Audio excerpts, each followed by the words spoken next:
Happy Friday, and what a glorious week it has been for me. I've been just talking to Maxim last couple minutes ago in the green room and telling him how much this project of mine extended from originally it was just clip RH vintage videos and notable clips for 55 plus weeks. Haha, just a funny joke to play on 55, right? It's just, oh yeah, that's really fun. Okay, not so bad. I got to make 55 clips, 55 thumbnails, 55 links to the video, schedules, dates, whatever. I can do that. It'd be fun. It'd be a year's worth of content for the community. It'd be a lot of good stuff. Compounding interest, love that kind of thing. And now it's turned into 130 plus clips, which means that many thumbnails and that many schedules, and just my brain's going back and forth. I got to correlate the links with the ones in the doc, and I got to go back now to figure out a good date for everything. That's what I've been doing for the last 2 or 3 weeks on and off. Is just actually, I think 3 weeks I've been working on this. But this weekend, I've decided that I'm going to stop doing it because I'm getting really tired of spending my brain on that, which again, I think it's going to be great. I think it's going to turn out good. I'm happy that I did it, but I'm getting a little tired of doing all the stuff with it. So that's going to be completed soon. And then every Thursday for the next 2 years, sounds like we're going to 2025. You're gonna see vintage and notable RH clips, and then a bunch of them I packed into because they're relevant for more recent stuff. I packed them into the next few months. You'll be getting them on Tuesdays, Thursdays, and Saturdays for the next few months, as well, and into every Thursday until 2025 sometime. TBD. I haven't figured out the dates yet, but I'm pretty sure I have enough content to hit that. So that's what I've been doing. Everyone else out there, Richard says have utility. That's what made me start streaming. Everyone find your utility, whatever it is, go do it. Go put in some work, and you may just make magic happen in the community. Pump your own bags, learn, understand, get better at stuff.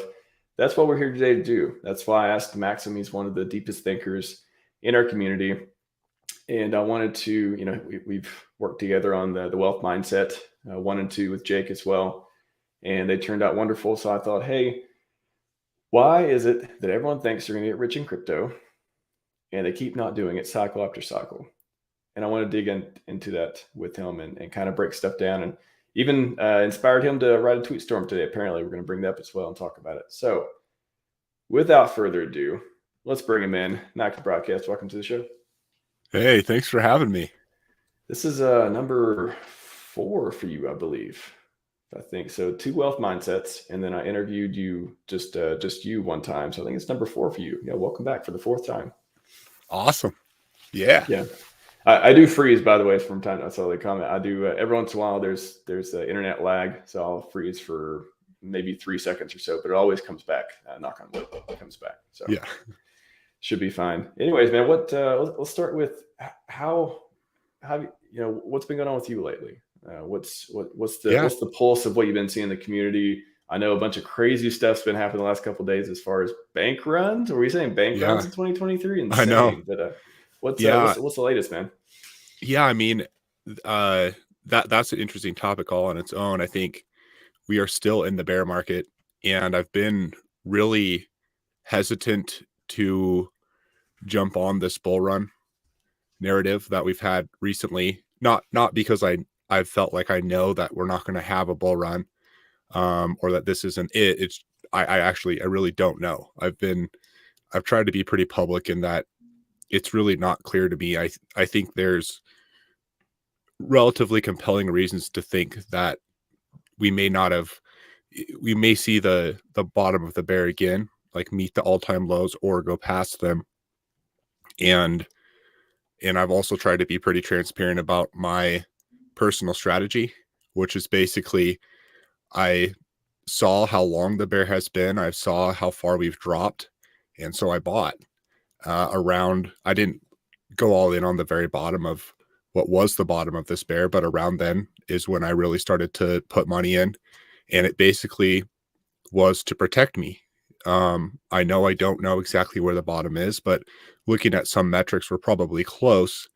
And it protects me because if that is the bottom, then I have those bags there to ride up to the top.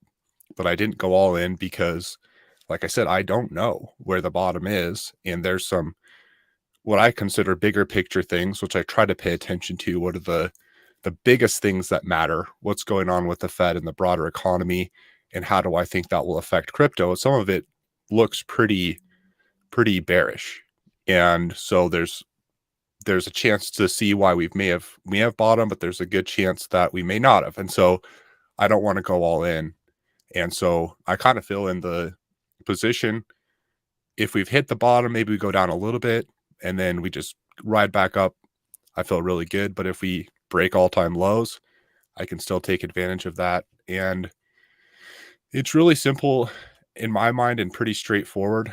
And it puts me in a position to not have a ton of emotions in the short run. It is kind of like patient. I got to wait till we have a really clear bull run or until we get close to our break all-time lows. And in the meantime, maybe there's some good projects that come up or something that I could take advantage of as well. But for the most part, I think the best thing for me to do is just wait. And the way I kind of think of it is let opportunity show itself, whether that's really high price or really low price. I see both as opportunity, and I feel, fairly confident that I'm in a position to act on either of those opportunities. And so that's cool. Otherwise, I've been focusing a lot on real estate, and I haven't posted many videos or much on Twitter just because my mind really is on some other things that my intent is to get them out of the way the beginning of this year so that I can come back and kind of obsess back again on crypto. But yeah. Is you talking about like just investing in real estate or just yeah, some stuff yeah. around? Honestly, I'm selling a lot of the majority of my portfolio is in process for real estate. So any particular plan or reason that you want to share? Yeah. It's complicated. It's personal. It's not like because I'm selling, I think it's the best thing for everyone to do. But that, I do think there's a case to be made for selling real estate. I think now might be the very end of it. It's likely that we're going to have more interest rates, higher interest rates again, and that's probably not going to positively affect real estate. But like, is that the only reason I'm selling these? No. One of the other reasons for me is where a lot of my real estate is not where I'm at, and long term I don't want to be holding them. And it's like, if I was to ever to sell, this seems like an opportune time. So it's let's not wait till it's a bad time to sell. I know I'm ahead now. Let's get out of these. And then, so it's kind of a combination of, I'm kind of trying to play the markets, but at the same time, I have another reason as well. And so, I'm really hoping to be out of the majority of my real estate soon. And, my long-term game is real estate. Like, real estate, I'm very interested in. It's just in the short run, I think with, where I'm at and where I want to go, this is the best play. So. Yeah. It's hard to get the mad gains in real estate, but I was talking to Matt Garabedian about this a while back, and he's like, all the real estate guys want to get into crypto and all the crypto guys want to get into real estate. And because they see the pros and cons, they see the trade-offs, they see where opportunities to make money and roll it into each other. So I thought for a minute there you're going to be like, I sold all my real estate and I'm putting it all into the bottom of the bear right now. Yeah. Well, it'll be there, like if opportunity is so obvious, some of it will probably go into crypto, but we'll see. Man, I think that's the funnest thing about having dry powder or converting one investment into another is just again, I'm the same way too. I'm always looking, hey, is there a good deal out there? What's going on in the market? Like, and I've always got my eye on certain bags and certain things I want to refill and maybe restake and all that. And it just feels so good when you have that and you're like, oh, I can convert this into this, and boom, just increase that bag by 50%. That's amazing. I'm going to enjoy that yield and going to enjoy everything that comes from it. So such a fun feeling doing stuff like that. Yeah. Let's talk to the chat real quick. Welcome people. Everyone again, share the link. I know there's a lot of streams going on Friday, but I know Cabana's probably wrapping up right now. Maybe he'll send some folks over. he has from time to time. But yeah, what's up, Corey? Glad you could make it. And Corey says he sold all his rentals. Yeah. Corey's a real estate guy, right? Yeah, he is. That's what I was thinking. I've seen a couple of the shows. Yeah, him and Money Dan, something like that. They've been interviewing a lot of guys in the community. So yeah, stuff, man. Yeah, I got to go on their show. That was really good. Oh, that's right. That's there you go. I've not had the pleasure yet. So psychology of getting rich in crypto, mad gains. Yeah. Again, I mentioned in the green room that it's always amazing to me that every cycle there's just people who are just here over and over and over, I myself included, and this is my second cycle, working on my third. And it's always one of those things where I always feel like, or you see it, maybe you directly see it, or you just kind of get it from people that, hey, I'm not going to make the same mistakes. I've learned from what I did in the past. I know what to do now. I found the right one, all these things that come from it. And yet again, only the 1%. There's only 1% of people, or probably fractionally less. I'm just saying 1% as the nomenclature to use at this point. But let's just say, for example, 1% of people get rich in crypto. 99% are just stuck saying the same thing over and over, or they just quit and get out and give up, and they take their losses or they take their gains and they never come back, and they never get that 100x, 1000x, and all the stuff that we're in here for, and the Hex is done, and we hope the PulseChain will do. So it just got me thinking, what are some of the things that people go through? What are some of the mistakes they make, and how can you get yourself out if you're in that cycle of just not being rich in crypto yet, and that's why you're still here, or that's why you are still working, or that's why you haven't achieved whatever your calling is that you want to do. How do you break out of that? How do you make sure this is, the next time it will happen for you. You will make it. And that's what I want to go through with you. And it's just, I think one thing for me is the I'll learn thing. And I know with crypto YouTube and crypto Twitter, there's all kinds of people you can learn from. And one problem I have though, is there's just not a lot of good people to learn from.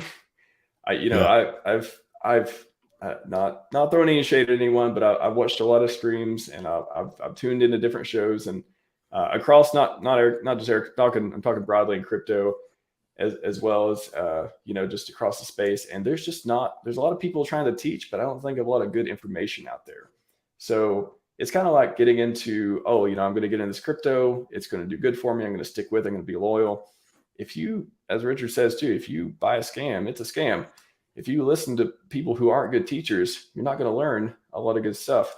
So that's one thing I think that keeps happening and keeps people in that cycle of never achieving their goals, is they're not always listening to the right people. And there's a lot of wrong people to listen to out there. Is that something that you've noticed as well? Or? Yeah. I mean, I think crypto is, it's a part of the world we live in. The same core principles that lead to success in crypto, I find a lot of parallels to the same principles that lead to success other places. Tony Robbins and a lot of self-help type people talk about basically copying people that have done it. And I think that's a similar idea in crypto. Who are the people that have actually made money? And one thing I think to be careful is, just because they have money doesn't mean they've made it playing the game that they're telling you about. Because, for example, it's pretty common. It's the same thing, not always just in crypto, but in general. There's a lot of people that have money, but they're making their money off of telling you how to make money. And that's where the majority of their money came from, not necessarily trading or even in real estate or whatever the thing is. A lot of times they just get money off of telling people what to do. And a lot of times in that particular area, their track record is not good. And it's worth asking that question from whoever you're listening to. Did they make their money from playing the game that they're telling you how to play? And a lot of times, there's really at a core level that I don't think that things are too complex. I think one of the problems is people make things complex, and that's where I think sometimes the shorter games come into play, and they're trying to make money right now, and there's a lot of uncertainty in the short run. It's very easy for price to move against you in the short run, but you can cling to these relatively confident theories longer term and have a better chance of actually having something to show for it. And that's another true principle. I think that applies to life in general. The longer term game it's often underrated, and it's a type of leverage I see. Like, if you don't have a lot of money or whatever, like if you're willing to play the longer game, then you've eliminated some of your competition, because not everyone's willing to play that game. And at the same time, you can have more confidence because there is more confidence in a longer term game. For example, eventually the market will turn. You can have a little bit more confidence in that than it's going to pump tomorrow in my short term trade.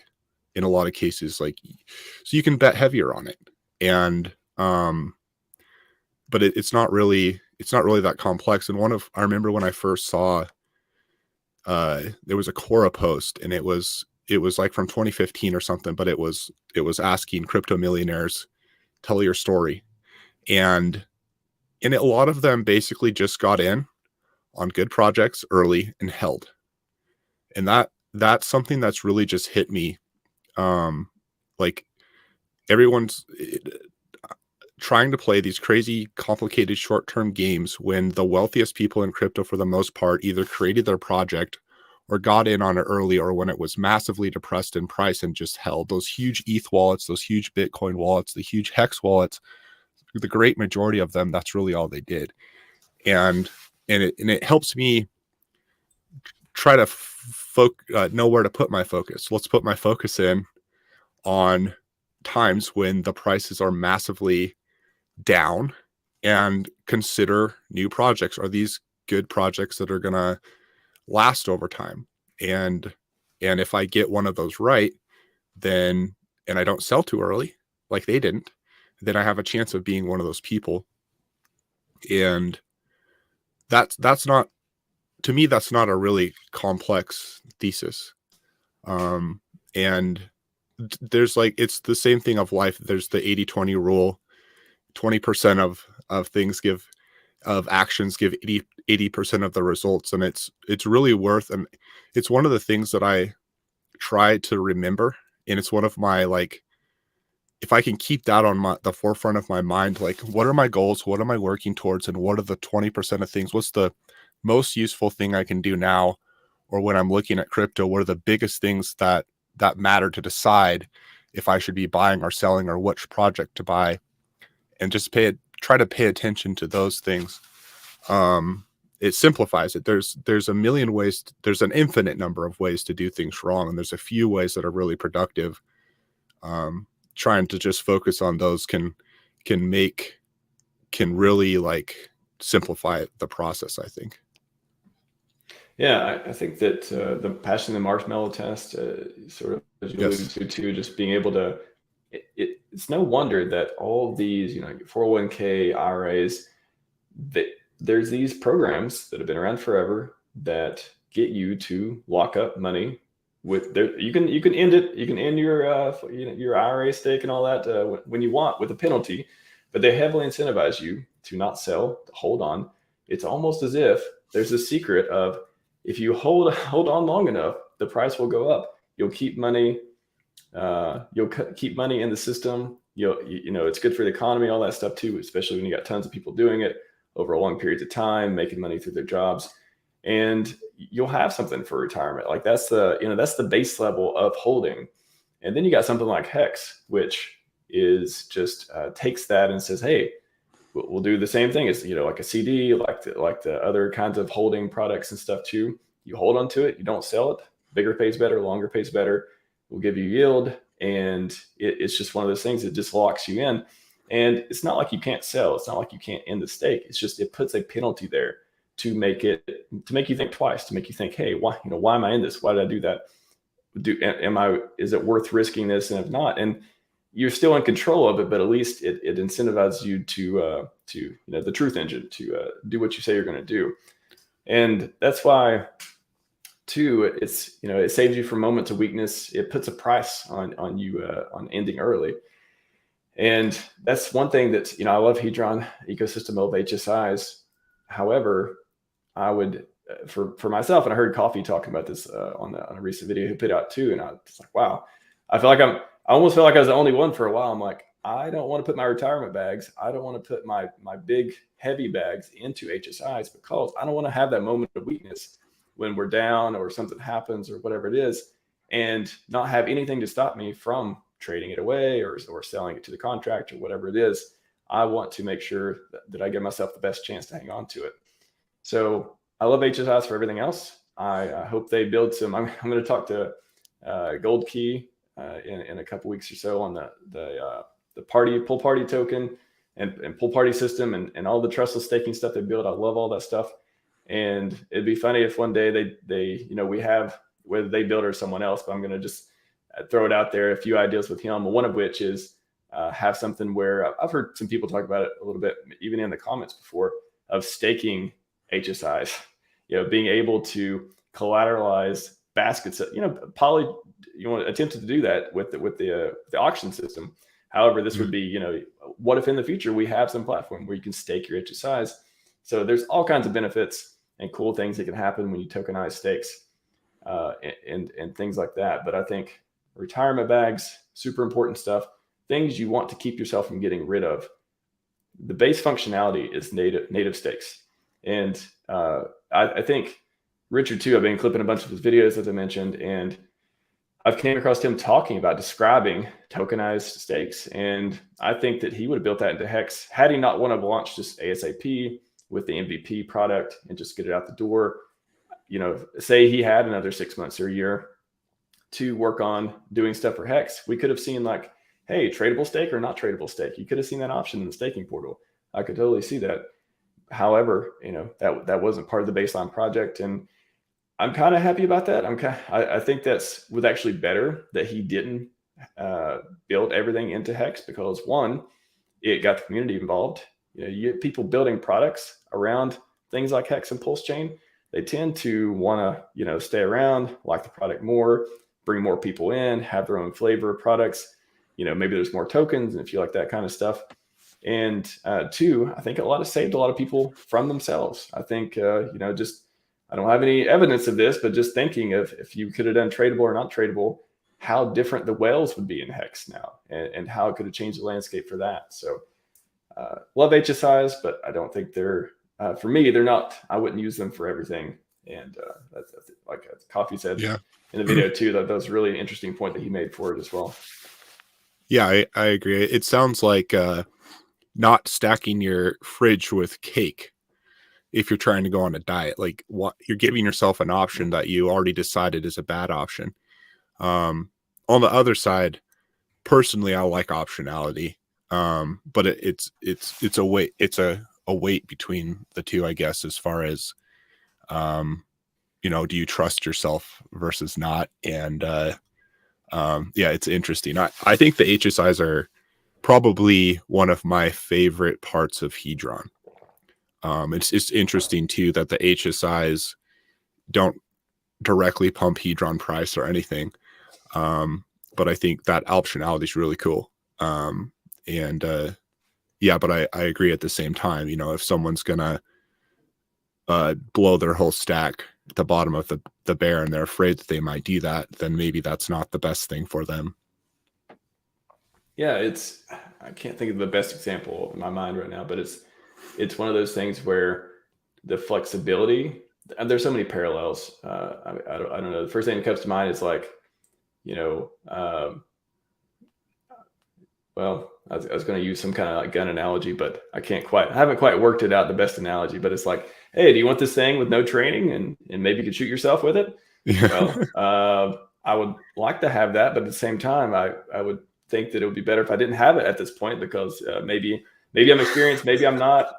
There's got to be like a licensing analogy around this. I don't know. But I feel like there's if I thought about this more, I could come up with some things of like, yes, optionality is good, but most people screwed up. That kind of thing, I guess. Is yeah. Just scrolling through for a minute. Somebody, Adam Quinn, I report you on your own stream, but I don't. Can you elaborate? I don't know what you're talking about. I assume it's good intention, but I don't know what you're saying on that. So if you want to elaborate, go for it. Cookies and crypto, love HSIs. They are awesome. They are awesome. I like the security aspect too, being, having a security background. Exactly. I like that. If somebody gets hold of your seabirds, God forbid, hope that never happens to anyone, but it happens every once in a while, that you can transfer. There's a race condition, there's a time window that you can figure it out, and before they do, hopefully. So there's that aspect, and especially if you're making super long stakes with big amounts, you better take care of that wallet. Like the pressure is on you to take care of that wallet now, because you can't transfer native stakes to a different one. So if you could, that'd be called an HSI.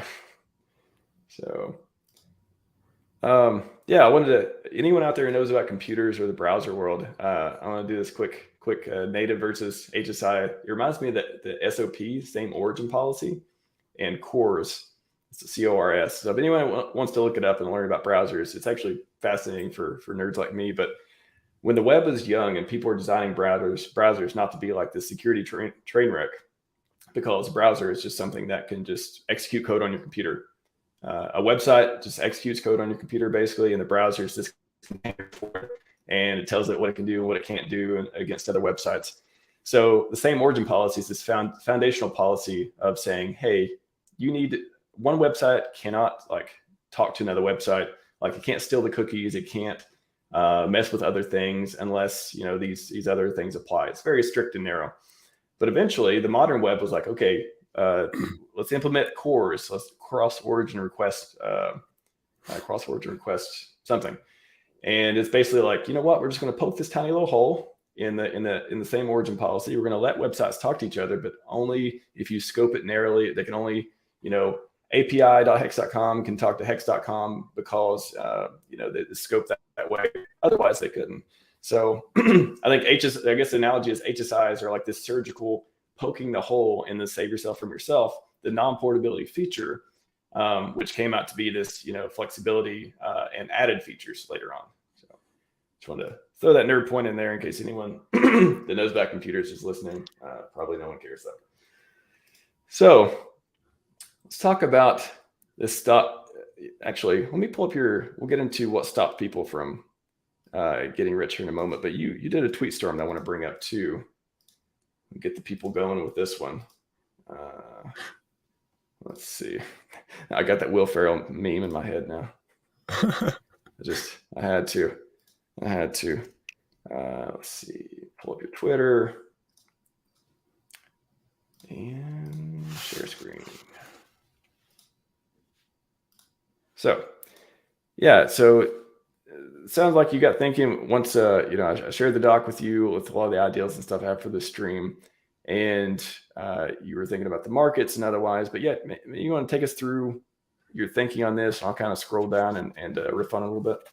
Yeah, I think it is just a big old dump. I was kind of like riffing, like you said, about this talk. It was as thoughts came in, I wrote them out. So I don't know how well organized it is, but I think bear markets emotionally are associated with negative, but at the same time, they're really where, for me, and I see for a lot of people, that's where the opportunity starts. You can't sell high if you didn't buy before then. And the lower you bought in the market, the more potential you have. And like looking back at what have I done to get here? It's those buys in the bottom of the bear that gave me the most return. And so that's one observation.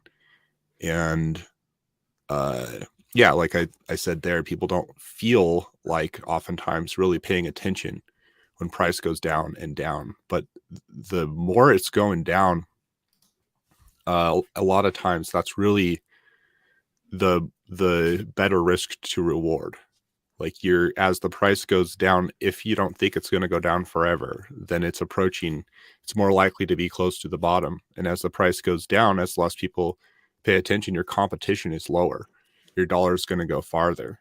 And if you are, you know, you have your theories for why this token is eventually going to do well, or if, you know, if crypto is going to do well in general, then that's really when you want to be paying attention. And that's, looking back at my history, that's where I've got all my gains. That's where it's easy to look in the bull market and feel like you're really smart, but it's not the bull market that made you rich. It's the bear market, the decision that was made in the pain that really set you up.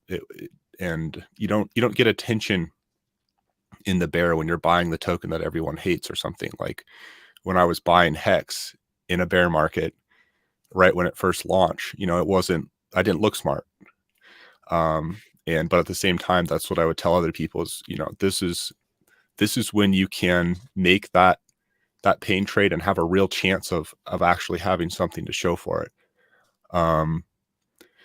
Yeah. And I talked about, like, you know, we're in the bear, so I'm focused more on the bear. There's strategies I think for selling the bull well as well, but first things come first. Let's buy relatively low and then worry about how to actually like sell it if that's our goal. Eventually, I think everyone's goal is to sell high. And then what else do we have here? Yeah, you got to do what other people don't. Like, money comes at a cost.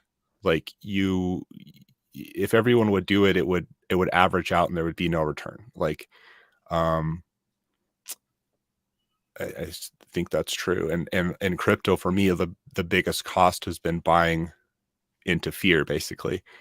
And then another observation to me, the ability to buy into fear is, when someone says that statement to me, it sounds like it's just like an emotional feeling, like, oh, I feel the emotions of the market, I'm just going to do the opposite. But that's not always the best thing either. Like, a lot of times the market isn't a fool. And in order to contradict them well, I think what you need to have is a good explanation. And what's going to enable you to buy into fear or to hold or both is if you believe that your token or whatever you're investing in is going to come back. And that doesn't come from just emotion. That emotion comes from your view of reality. And so you need to have a theory and a belief that sustains you through the hard times.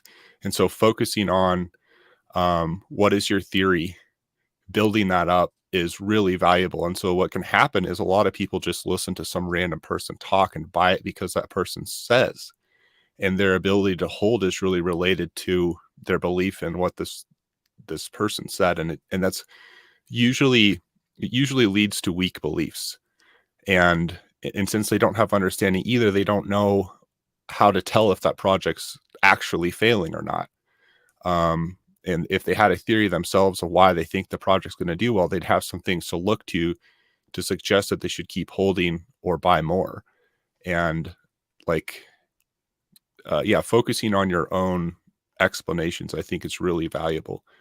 And then another thing is, like, this crypto game, there's a lot of ways to play it. There's no like right amount that someone should invest. There's not necessarily a right token either, but I think, like, people should look at it themselves, take responsibility. Is this something they believe in? How much do they believe in it? How much of their portfolio are they willing to basically risk for that belief? And these are all personal decisions, personal explanations, personal risk to reward. Like, there's not really a wrong way to do this if you feel good about it. It's if the future plays out different than you think and you totally regret it, well, then you probably didn't take responsibility and it probably wasn't worth it to you. Don't lie to yourself, basically, when you're making a trade. There's lots of unknowns in crypto. Crypto's massively volatile, and it's a relatively speculative game. And to me, speculation is basically, if I say that a token's speculative, it's basically admitting ignorance on my part. It's only speculative because I don't know. And there's I would argue crypto in general is pretty, there's a lot of unknowns. Like the fundamental value of a token, like what's the the lowest number this token could go before it's so obviously undervalued is a hard question to answer in general. Some As things that are opposed, down 100% right now. exactly, yeah, it's yeah, it's where it's not a problem that we have in the same way outside of crypto. Like a lot of businesses and assets bring in income, and you can relate the value of the asset to the income, and you have some kind of ratio, and there's just a point where the ratio gets really ridiculous. Like for this amount of income, I would absolutely pay, you know, this new amount when the market is suppressing it for that income in it. But crypto doesn't always have that. And so yeah, anyway, it is a more speculative game. At the same time, I think like that should be taken into account. The unknowns: how low is the market going to go? How long is the bear market going to last? I think someone should ideally give themselves a lot of leeway. Like, be very humble to say that I know exactly where the bottom of the bear market is, or exactly how long it's going to be. Because if I have a lot to lose if I'm wrong, if I go all in and the market goes 50% lower, which is pretty easy in crypto, relatively easy, I could have had so much more money if I was a little bit humbler. And well, I guess the other side of that is once something goes down so low, that, hey, maybe you buy it because you think worst case, I just have to wait a little bit longer for it to go back up if it's going to go down further. Is that something you factor in? And I think that's a personal decision. Is if you're weighing that out, if it's like it's gone down this much and maybe it'll go down more, I'm willing to watch it go much lower. If you're truly willing to do it, then who can say that you're wrong? Just take that into account. And a lot of people don't. They're like, they tend to go all in.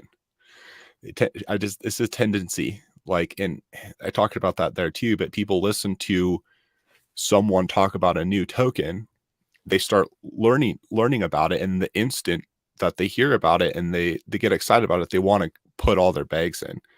And it's not usually the best reason to go in. Like the chance that when you heard about it being the best time to go in is really low. You're just playing chance at that point. You're not having a real fundamental reason for why.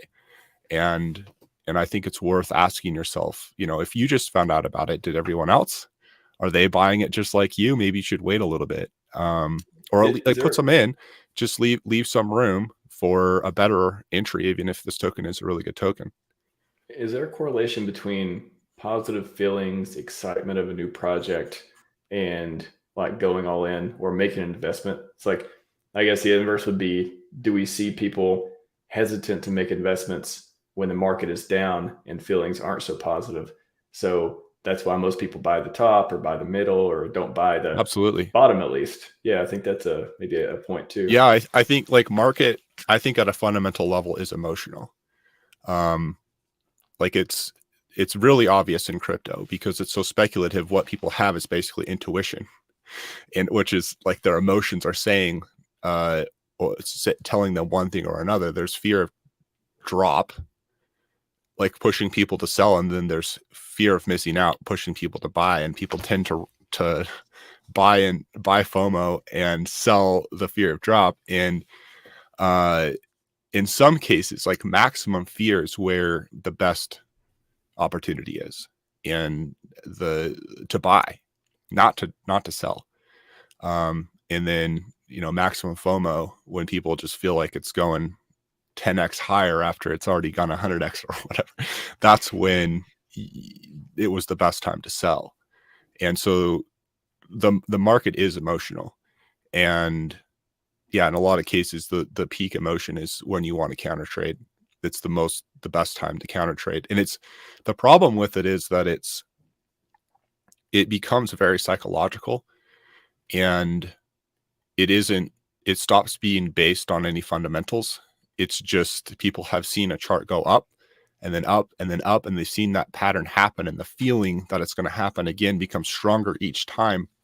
And it's hard to know when that's going to end. And it's hard because it is just emotions. And as soon as some bad news comes and that trend stops, it has a long way to go down. And that's why dollar cost average, to me, dollar cost averaging is an admittance of ignorance. I don't know where the top is. I don't know where the bottom is. I can average those out. I take responsibility for the fact that if I'm averaging in, I will never have the perfect buy. If I'm averaging out, I will never have the perfect sell, but at least I can average those out because I already know I don't know where the bottom is. So then the next question is, how can I win without knowing where the bottom is to buy? How can I win without knowing exactly where the top is? Well, I can average that out. At least I'll have an average and a chance of averaging a good sell and averaging a good buy. And I kind of like, ideally, I've taken accountability for what I know and what I don't know, and I feel good about trying to act the best I can with my current explanations and my own ignorance, taking that into account. And it's so far worked well for me. I think DCA is way better than diversification. I think that's, everyone's like, oh, when you don't know what you're doing, you should diversify and not put all your eggs in one basket. Then you have the other side of diversification means you don't know what you're doing, and maybe you should be diversification is a hard one to me because like diversification is a similar foundation to dollar cost averaging. It's the foundation for diversifying is I don't know, so I'm going to spread out. The problem with that is, or one problem I see with diversification is that's different from dollar cost averaging. Dollar cost averaging, you can still put all your focus into one thing, master that thing, spread out your buys, focusing on the one thing. But as soon as you diversify, now you spread your focus out among two or multiple different projects, and your ability to play those projects well is now lower.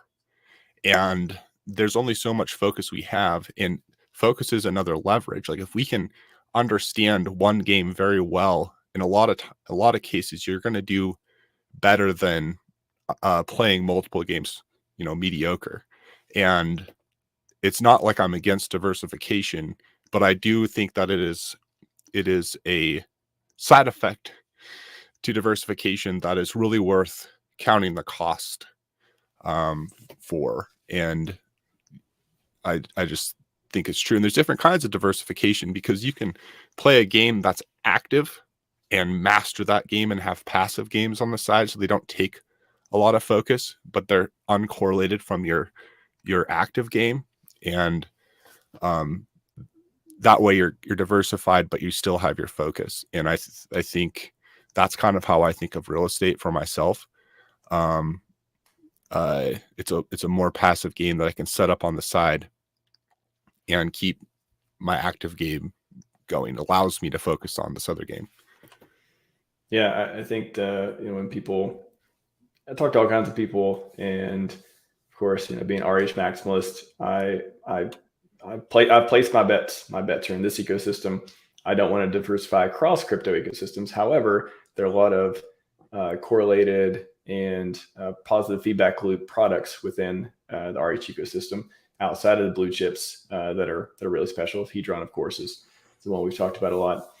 And I just think that, being able to diversify some within then, but also it just doesn't make sense. For me, I have a limited amount of consciousness.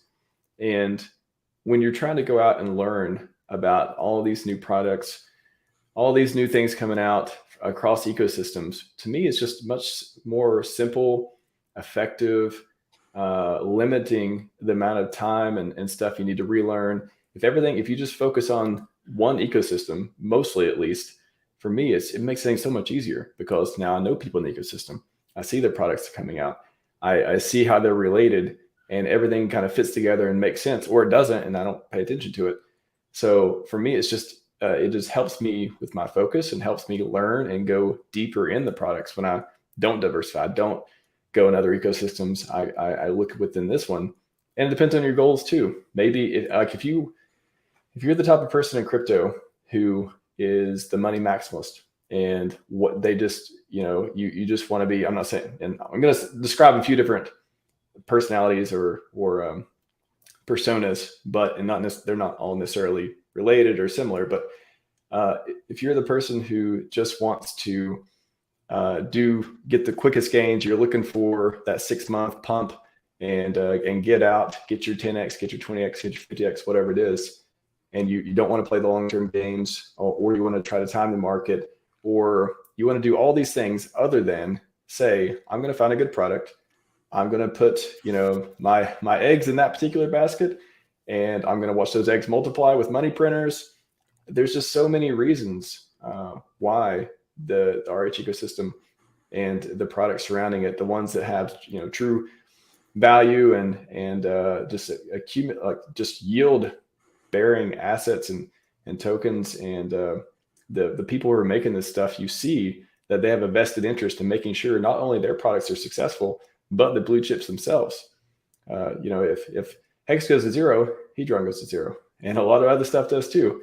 PulseChain goes to zero. Oh my gosh, look at all the the 100+ products that are not going to do so well. They're going to have a major pivot, and that's going to hurt a lot. So once you get people so invested in the blue chips that they're making products that are complementary, that they want to make you play healthy games, to me, I want to spend my consciousness where it's going to be most effective.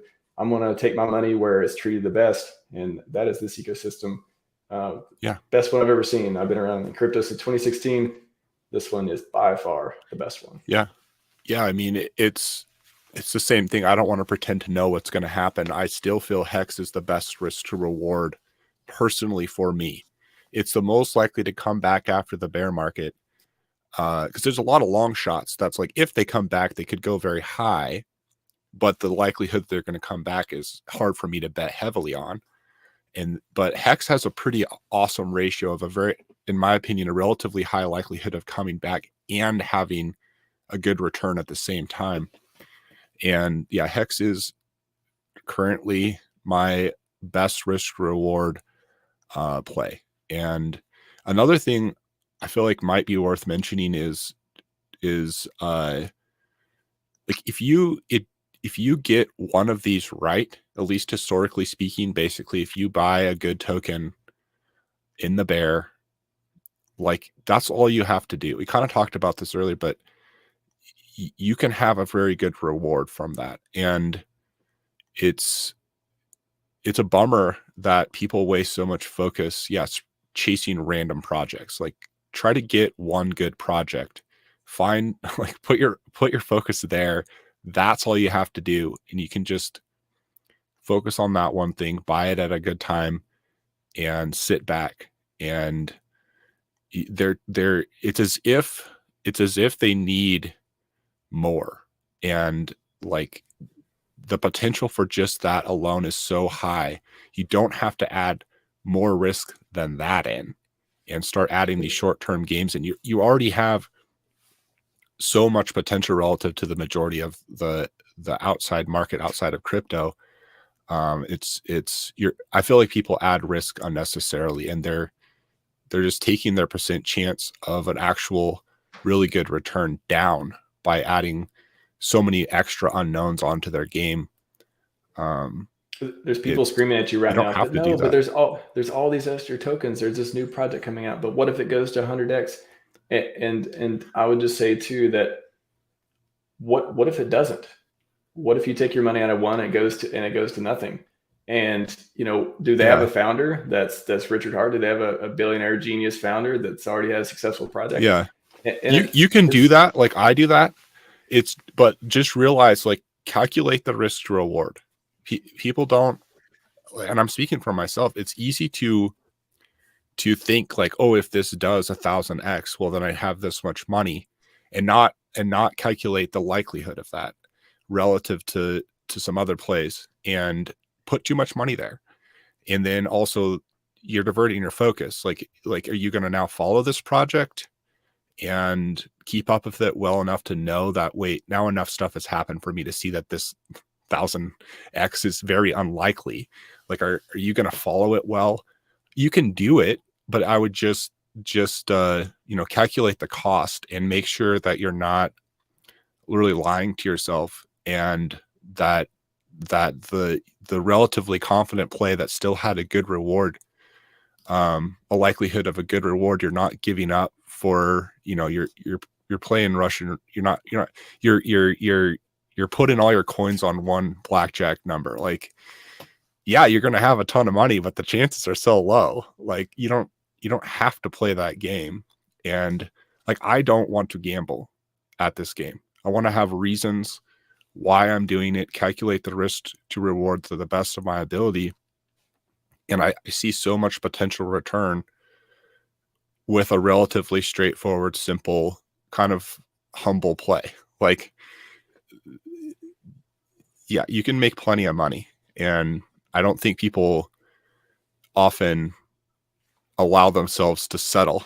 They see the 1000x potential over here, and it's, it's like a 1 in 100 chance where they have a 50 or a I don't know, 80 or 90% chance of a 10x or a 20x over. Like, I don't know. It's just, yeah, people can do whatever they want. Just make sure that you're counting the cost.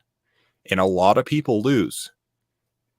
So just make sure that if you're playing the game the way that a lot of people lose, know that, and be happy with it if you lose, because you made that choice.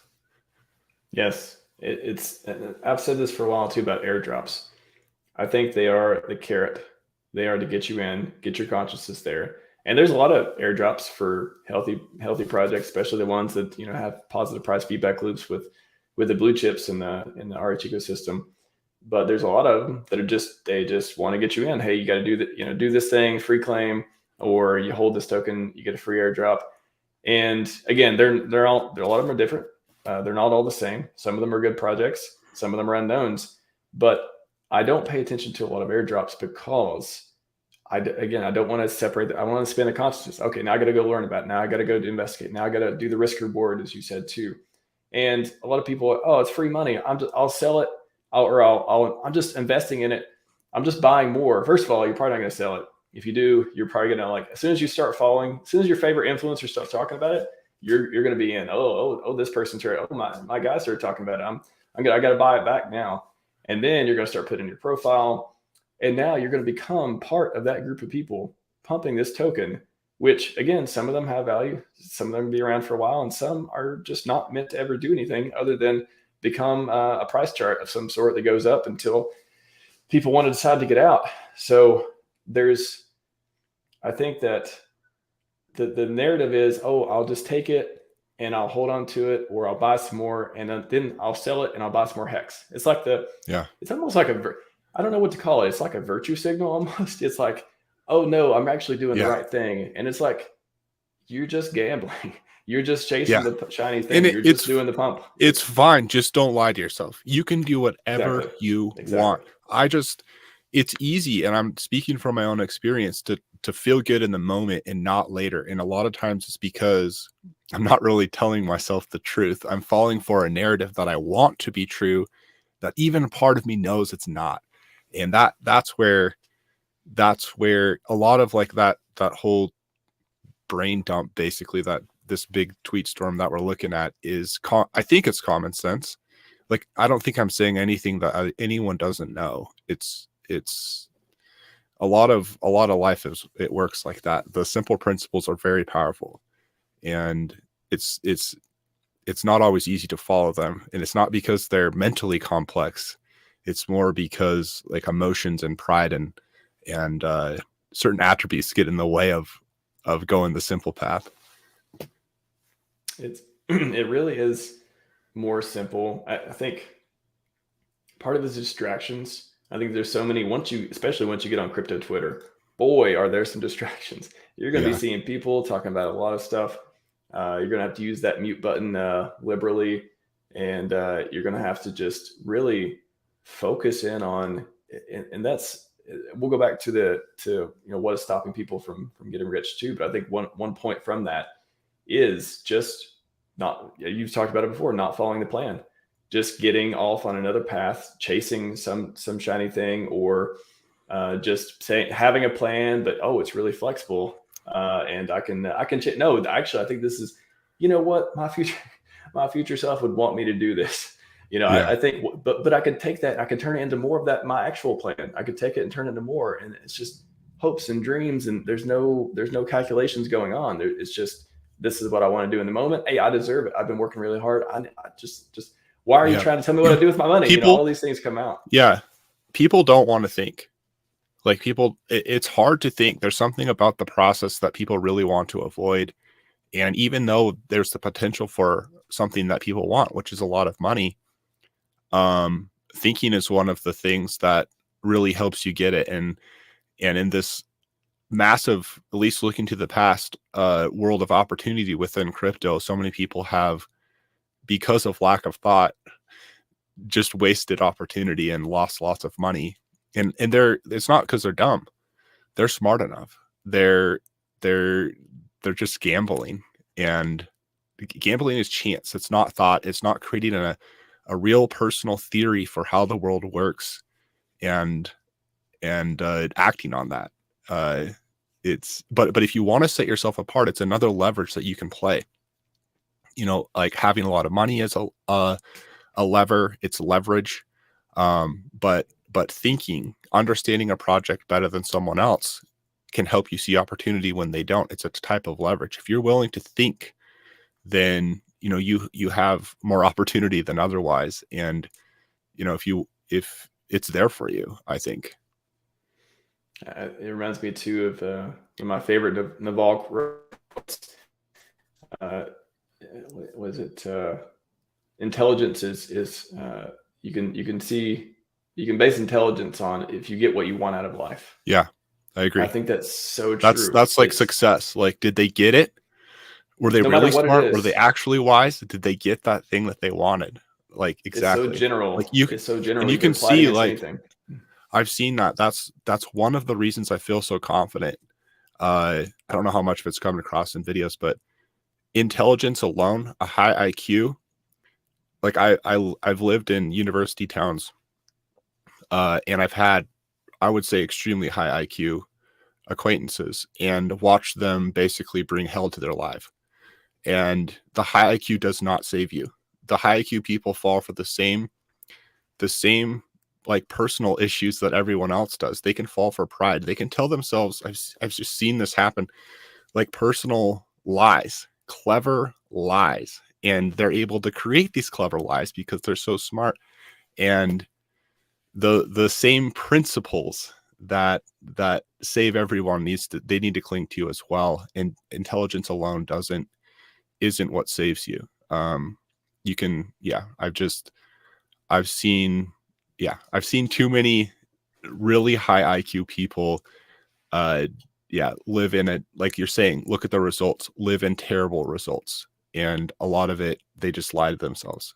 And don't cling to your intelligence as the thing that will save you. Use your intelligence. It's a great asset, but it's not in itself the truth.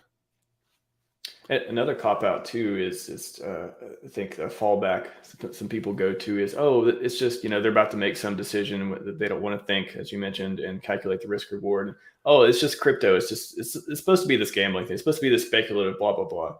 Wow. You just set yourself back. If you were ever going to be a millionaire in crypto, you just set yourself way back when you start treating it like that again. Yeah. So easy. Start playing the game for real now. When you make money, then you'll be ready to manage it well. Like pretend that your portfolio's, massive amounts of money and manage it that way.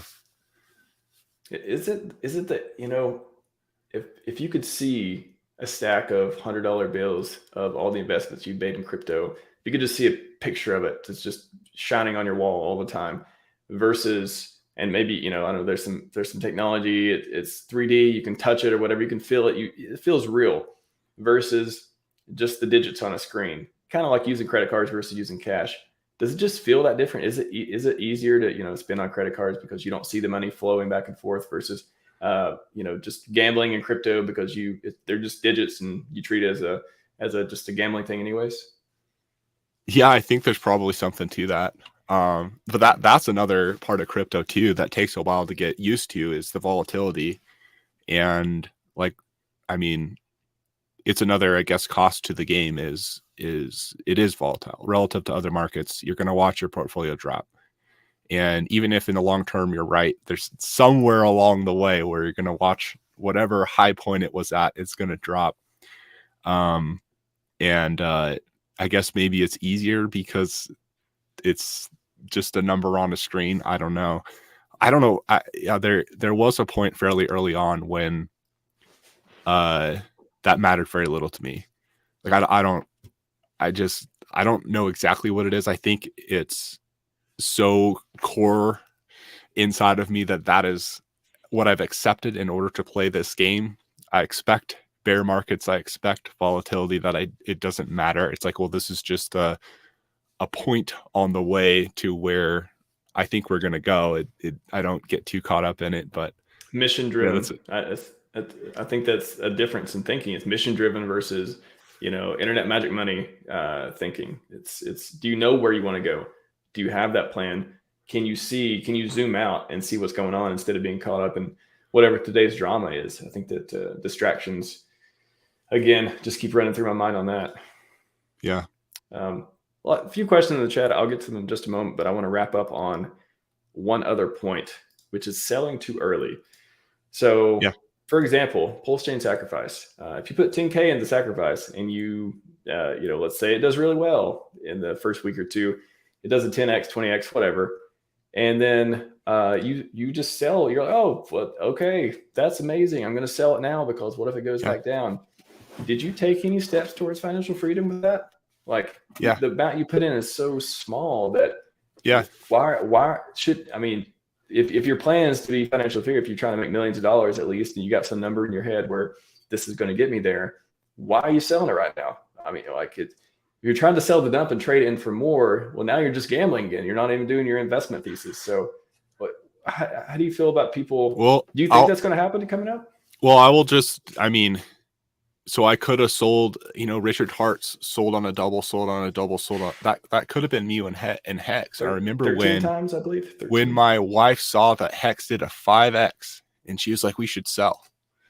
And then I talked to a friend and he was aware of Richard Hart too, and he never got in at the time, and he got in way later, and it was at a 50x, and he was telling me to sell, and that was way early on. That was during the adoption amplifier. Like that was like that. It's the reason I didn't sell was because I'll say this too. Maybe this is helpful. The reason I didn't sell is because I felt that Hex hadn't, if it was going to do well, it hadn't shown itself yet. And I wanted to see what Hex was going to do. It didn't seem likely to me that if Hex was what it said it was going to be, that at that point in time, it had reached its peak price. And I'd already sold things too early. I sold Ethereum, all my Ethereum at $32 when I bought it at $8. And for example, and I'd learned, like, try to understand the fundamentals of something and use that as an explanation to know when to sell, not the short-term price. And so the same thing with Pulse, like, if Pulse launches and you're up, it is absolutely your prerogative, and you have the decision. You can sell.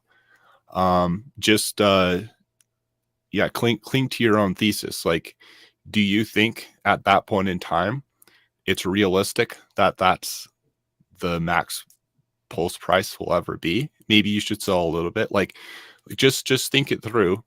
And a lot of times when tokens launch, they are trying to find price, and so there's going to be probably a pretty volatile. It's just common. I don't know what's going to happen, but it's common that the price is pretty volatile at the beginning, as the market finds it out. And you could be short term really up maybe, but there's often not a good explanation for why at that particular time the price is high or low. It's not I wouldn't have a lot of confidence selling right at the beginning myself. It's kind of random. Like, the price is finding its price. And I mean, it's the same thing. You can do whatever you want, but you're giving up potential future opportunity when you do that. Just make sure it's worth it to you. Don't lie to yourself. I love that phrase. Like, keep that in mind when you make any decisions. It's do you think so? If during price discovery, liquid loans is talked about. It doesn't make sense to launch immediately either until things get less volatile. A lot of I guess, what are some of the ways that you can stop from making those quick decisions? Or, hey, it goes up 10x or whatever, but you're like, hey, I'm in it for the 10,000x, or hey, I'm in it for like 50x, whatever your personal goals are. Is it? Oh, that's a really good question. One thing I would say is, don't wait till the time to decide what to do. Try to develop your theory now. Picture what your end goals are and what you think is realistically the best way to get there, and practice it before you need to take action, so that at the time you've put a lot of thought into it, and you've probably, if you've put a lot of thought into it, thrown away a lot of bad ideas. And when it happens, you're gonna have a lot better chance of doing something that you're in the long run will not regret. So I would play it through. Like, play through, what if Pulse launches and the price is lower than you think? What if it launches and it's a lot higher than you think? What do you think the best thing for you to do is? And like, play through, what if it dips for a while and then goes up? What if it goes up and then dips? Like, play through the potential scenarios, and then find a plan that you feel good with, and given those outcomes, and if certain things happen, you're going to have what you want to do given that reality, because I don't know exactly what's going to happen. And yeah, I think thinking those things through before is going to give you a better chance of making a good decision when it happens. Yeah, I think having a document or Excel spreadsheet or whatever it is you want to have that has options 1, 2, 3. If this happens, then here's my plan. If this happens, here's my plan. Just brainstorm. Just sit, go somewhere. That's what I do. I just go somewhere and just, like, as thoughts come in, just write them out over time. And I just start developing theories. And it's crazy to me, like, how simple my game plans ends up being most times after a lot of thought. And it's also really cool how confident I am. It's not confident that I know what's going to happen, but it's confident that I know what I should do. And that an example of that is I put tons of thought into how I should play this bear market. And my ending action plan is so stupid simple. I just waited till it looked like there was a realistic chance that we were near the bottom, started buying, and I'm just holding, and I have funds on the side. So if it goes lower, I'll buy more. It is the simplest plan you could probably almost come up with, but at the same time, I feel so confident in it. And it doesn't mean that I'm confident I'm going to have tons to show for it, but in the end, I just don't think I will regret this strategy. I think it's the best that I could come up with. And I feel very confident in acting that out at this point in time. But it's like, there's a million other ways I could have done this. And but I just noticed that trend after a lot of thought. It ends up being really simple, and I usually feel really good about it. And it's cool just for me to find, like, I'll go out into the unknown. How do I play this crazy thing? And usually there's an answer there that maybe it's don't play it at all. Like, whatever the answer is, usually with enough thought for me, I end up finding something that I feel really good about. Yeah, and I think the anxiety comes from not being prepared. So around ratio trading time or PulseChain launch or whatever event comes up that makes you think, oh, I have to take an action, or I need to decide whether I need to take an action. If you're prepared, if you already went through the options, and as we talked about, and it gives because you're right. And a lot of times anxiety is a battle inside of you. There's one part of you that wants one thing and another part that wants another, and you feel trapped or something. And that's another thing. You can let your unconscious, your conscious, your emotional, your rational minds all talk and fight it out, and then come together in agreement towards a plan. If you can do that before, then you have a better chance of not freaking out in the moment. Sure. All right. There's been a few questions. Welcome, SJ, by the way. I saw your stream. It's like 5:30. I woke up 5:30 this morning, and I had to click on YouTube for a moment. just to see what was going on. I see SJ's streaming and going through talking about Sci-Vive and getting emotional at one point. And yeah, that was a great stream, SJ. So I appreciate you you going through that. It's great to see you and talk about something you're so passionate about and such good work you're doing in the community, getting out the works of Richard and a lot of his stuff that's been helping people too.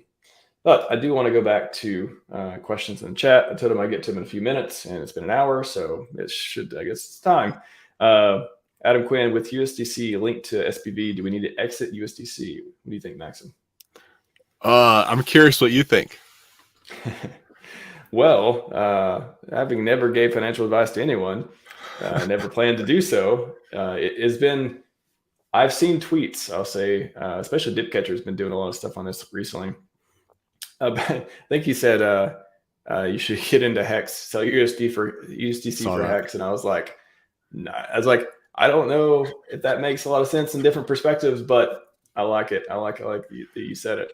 But maybe he's got some really fine points around it too, as far as I don't know. I feel like that's kind of yeah. I mean, we could go through it. Yield, launch coming, hopefully, and maybe price go up. I don't think the point is Hex is the stable asset, but I think the point is Hex could be less risk. A trustless smart contract could be less risk than USDC's apparent stuff that's going on right now. So. Yeah, I thought that was an interesting tweet. I don't know how serious he really was when he wrote that. It's hard to say. He's stone cold, man. He just says stuff sometimes, and it's. I think he is being sarcastic from time to time, but maybe he could have onboarded some Mexicans with that tweet. So maybe that's take it for that.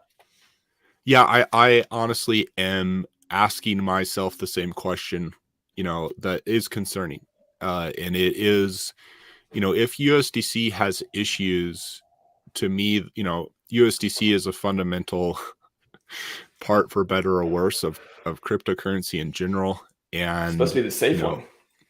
Yeah, if it has issues, then I mean, we're probably going to drop in price. I don't know how we wouldn't. And then at the same time, yeah, I have funds right now in USDC, and I'm asking myself what I should do. It's hard because the reason I have funds in USDC, the funds that I have there are there so I can act quickly. If there's something that happens, I can transfer into whatever token in a short period of time. I can put them back into dollars, for example. But then my ability to get in quickly, is like, if USDC is down and Coinbase is one of my main ways of getting in, well, then I'm like, I guess I could still go through Ethereum. It's not obvious to me that I'll be able to buy the dip if I get out of USDC and the market crashes because of USDC. There's other stable coins, obviously, and I don't currently have a favorite. I do think it's probably worth creating a good explanation of what to do. We're in the bear. And, it's like people are waiting to dump, in my opinion. And there could be a run on USDC easily. And I wish I would like to come up with a better course of action, because I need to know myself. And I would be hurt if USDC was hurt right now. So that's a good risk to reward that I should probably take some action on. I don't, unfortunately, I don't have a fully developed best plan. DAI has been had some controversy lately. Is this the time for True USD and LUSD and those types of coins to shine? Yeah, maybe.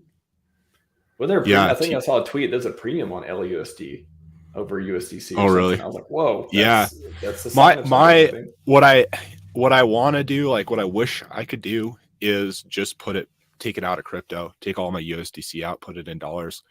But then because in some sense, if I'm worried about crypto, that's the safest thing to do, except those funds are to buy crypto. And if it crashes and I can't get them back in, well, then I'm burned. And that it's the only reason I haven't pulled out my USDC already is for that reason. I'm a little bit concerned about getting it back in. Yeah, that's the thing with USDC and Coinbase, and man, can we just have a Decentralized fiat on ramp. Come on, Xerox Coast, make this happen, man. Give us the fiat on ramp that we deserve. Like this is I don't like dealing with all these counterparties. They might save the day, dude. It's I would love it. I like from what I've seen of Coast. I like those guys a lot as people. I don't want to necessarily say their project's the best ever, but as people, I really like them. I want their project to do well just because I appreciate them and a lot of the value that they've added and the way they go about things that I've seen so far. They are smart and serious and professional from my observations. And that's not a red flag. That's not a red flag to me. That's the opposite of red flag. They seem like they have good footing, but they got to deliver. And I guess that's the criticism. That's the only criticism I've heard is where is it? Where's all this stuff? Yeah. You talk the big game, but where is it? I hope they come and blow it out of the water. I think that'd be fantastic and great for the community if we get those fiat on ramps and all that stuff going. Cookies and crypto. I want to see solutions. Gas fees on eHex. Alex talked about a cow swap model, and Tanto has all the derivatives. Hope to see more. Yeah, we're talking about which projects on around the ecosystem and stuff. Yeah, I mean, so solutions and gas fees on eHex. Either Ethereum is going to solve it eventually, or we're going to migrate to PulseChain, or some new technology is going to come to make it much more efficient. And wrapping all the stuff where you don't have to, you'll have one big stake that's ending instead of everyone trying to do little stakes and losing money. I think we got some things on the horizon, but never know. I mean, imagine all the stuff we don't know that's going to happen, that is going to happen, and just change the way we think about certain protocols and certain things in crypto over the next 5 years. 5 years. 5 years would be like DEXs. Those are old. We're using like flexes. Like some kind of crazy new stuff. That's the cool part. Uniswap V8. This is a world that is just so open for creativity. Like there's so much opportunity, and it's like any token can have like a new idea attached to it that is really valuable, and you don't know when that's going to happen. And it's this whole twist that is, it's as real as anywhere. It just seems more extreme in crypto for some reason. I think everything's extreme in crypto. It's a good way to put it. Yeah. Unplug Dad. Please don't unplug Dad. Unplug Dad. It's true. Can you please talk about smart money versus dumb money? What do you want to talk about that, Maxim? Is that something you talked about before? What is that? What does that mean? I guess maybe that's the general way of, Jerry, if you want to elaborate, but I think what he's saying is the smart money. I mean, I've definitely heard the phrase before. I'm trying to think of how to frame it, so it'd be interesting to discuss. Is smart money like it's dumb money retail, or is smart money the whales? You make some analogies there. I don't have a ton of respect for whales. There's smart whales and dumb whales. They're just people, and like there's some respect to them because they're whale people. Whale. It reminds me of Zoolander. He's like, "You're just a mermaid." You're like, "Merman." Yes. Whale people. Yeah. I mean, I don't know. The beauty of on-chain data is you can see what whales are doing, and it's not always it doesn't always turn out well. But at the same time, they have a lot of times bigger accounts than I do, and so respect to them for that. But they're just people, and they fall for the same tricks as other people, it seems like. There are benevolent whales and there are dumping whales that we've seen throughout the years in the Hex ecosystem. And Godwell, shout out to you. You're the best. OA, shout out to you. You're also the best. But we've seen some whales dumping on our heads the last couple of years as well. So that's how it goes. Just looking for questions before we wrap up here. Oh yeah. So it is smart money is institutional investors, and retail is dumb. Okay. That's I didn't want to guess because I've heard it used in a lot of different contexts, but me too. I guess that's a different way. Okay. Yeah, I think we did that one somewhat justice. Jerry, let us know if you want to further elaborate. Nick Green, Hex Machine. I'm going to do nothing and stay ahead. Not selling for a long time. Godwell didn't become the Godwell by selling his ETH bags. He held. True that, Nick exactly. Green. True that. I am 100% with what you just said. Let's see. Who else?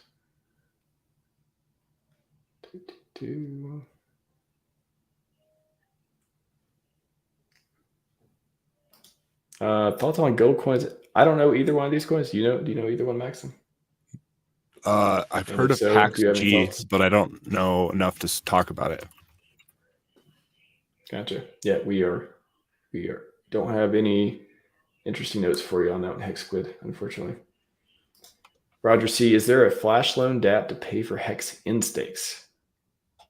I've not heard of one. Have you heard of any, Maxim?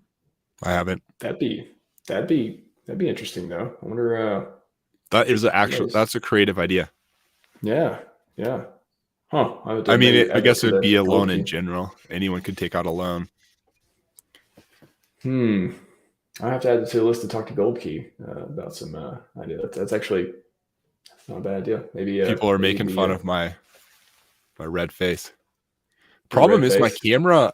I haven't set it right, so it'll make me red and then it'll make me white. So once in a while, I guess I'm a roaring campfire.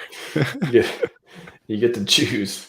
Yeah, I only have it'll one just color. make it's up. It's white. It's white or bright white, and that's the way the light's positioned in my studio here. Yeah, I do get really, really shiny sometimes. It's kind of, I'm like, whoa, exposure is nuts now, but that's I don't know. Could be worse. At least my microphone's working. Mic sucks. Mic sucks jokes. Come on, chat. Mic sucks jokes.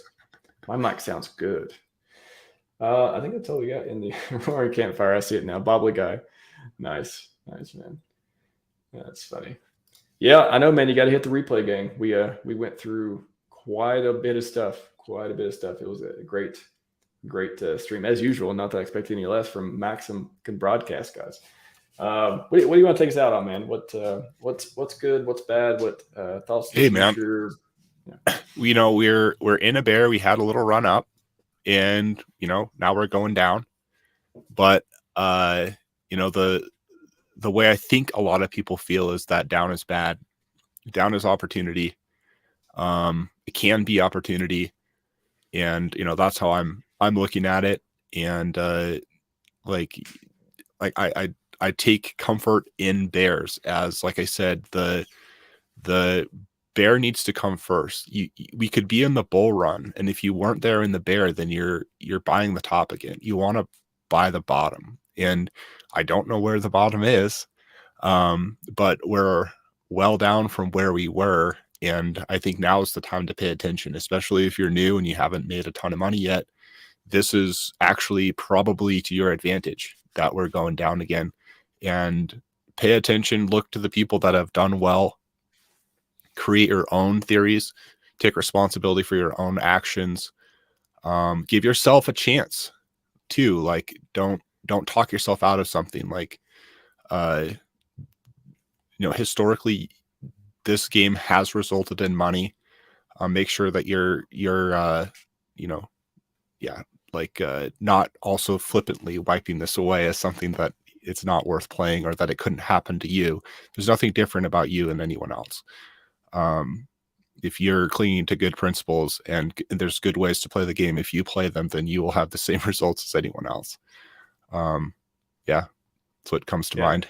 If you want what everyone else has got, keep doing what everyone else does. If you want something different, you have to act different. You have to be different. And no matter, like, it reminds me of you telling the Hex story earlier when everyone's like, sell. And you're like, I don't know where this is going to go, but I think you had a good feeling it may go further. So you can't do what everyone else does. I've learned that. I've looked around me. I see friends and family, and they're going to be struggling forever, and there's nothing I can do to help them. It wouldn't listen to me, and I guess they'll listen to me when I'm super rich. They'll be like, oh, well, okay, you're really smart. Yeah. Like, just because I have millions of dollars now, or multi. Yeah.